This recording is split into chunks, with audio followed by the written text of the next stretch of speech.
আসসালামু আলাইকুম। আজকে খুবই গুরুত্বপূর্ণ একটি বিষয় নিয়ে কথা বলতে চাই। মাঠে নামার আগে আমরা যেমন প্যাড হেলমেট পরে সুরক্ষা নিশ্চিত করি, তেমনি জীবনে প্রতিটা লড়াইয়েও সুরক্ষা প্রয়োজন। তবে আজ আমাদের এই আলাপটা 22 গজের বাইরের।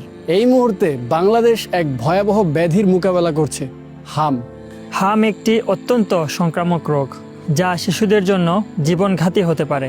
তবে আমরা সবাই মিলে এই হাম মোকাবেলা করতে পারি এবং একটু সচেতন হলেই হাম মোকাবেলা করা সম্ভব। একটি টিকায় আপনার শিশুকে বড় ঝুঁকি থেকে সুরক্ষা দিতে পারে। দেরি না করে আজই আপনার 6 মাস থেকে 5 বছরের সন্তানকে নিকটস্থ স্বাস্থ্যকেন্দ্রে বা হাসপাতালে হামের টিকা দিন। Prevention is better then cure. তাই আসুন আমরা একসাথে হাম প্রতিরোধ করি, হাম মুক্ত বাংলাদেশ করি।